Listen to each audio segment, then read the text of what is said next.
দেশে প্রত্যক্ষ বৈদেশিক বিনিয়োগে বড় ধরনের পতন। চলতি অর্থবছরে জুলাই সেপ্টেম্বর প্রান্তিকে গত অর্থবছরের তুলনায় নিট বিদেশি বিনিয়োগ কমেছে প্রায় ৭১%, যা গত ১১ বছরের মধ্যে সর্বনিম্ন। এমন বড় পতনের পেছনে রাজনৈতিক ও অর্থনৈতিক অস্থিরতাকে দায়ী করছেন ব্যবসায়ী ও অর্থনীতিবিদরা। দেশীয় বিনিয়োগেও হয়েছে বড় ধরনের পতন। চলতি অর্থবছরের শুরু থেকেই দেশজুড়ে ছিল রাজনৈতিক অস্থিরতা, যার জের ধরে অস্থিরতা ছড়িয়েছে শিল্পাঙ্গনেও। নানা সংকটে মুখ থুবড়ে পড়েছে দেশের বাণিজ্য খাত। ৫ অগস্ট আওয়ামী লীগ সরকারের পতন হলে দেশে তৈরি হয় নতুন সংকট, সৃষ্টি হয় অস্থিরতা। নানা দাবিতে বারবারই মাঠে নেমেছে বিভিন্ন সংগঠন। তাদের সামাল দিতে রীতিমতো হিমশিম খাচ্ছে সরকার।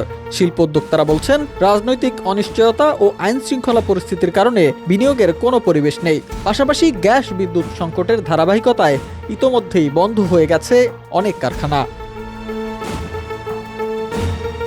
এত সব সংকট ছাপিয়ে বিনিয়োগের বাধায় আরেক কারণ হয়ে দাঁড়িয়েছে ব্যাংকের উচ্চ সুদহার। অতিমাত্রায় সুদহার থাকায় বিনিয়োগে আগ্রহ হারাচ্ছেন শিল্প উদ্যোক্তারা। এমন পরিস্থিতিতে বাড়ছে বেকারত্বের হার। নতুন বিনিয়োগ থেকে সরে আসছেন দেশীয় বিনিয়োগকারীরাও। বাংলাদেশ ব্যাংকের হালনাগাদ প্রতিবেদন বলছে, চলতি অর্থবছরের প্রথম প্রান্তিক জুলাই থেকে সেপ্টেম্বর সময়ে দেশের নিট সরাসরি বিনিয়োগ গত অর্থবছরের একই প্রান্তিকের তুলনায় প্রায় ৭১% কমেছে। জুলাই সেপ্টেম্বর প্রান্তিকে বিদেশ থেকে সরাসরি বিনিয়োগ এসেছে ৯৬ কোটি ৯০ লাখ ডলার, যার বিপরীতে বিদেশি বিনিয়োগকারীরা নিয়ে গেছেন ৮৬ কোটি ৫০ লাখ ডলার। ফলে নিট বিনিয়োগ দাঁড়িয়েছে মাত্র ১০ কোটি ৪০ লাখ ডলারে।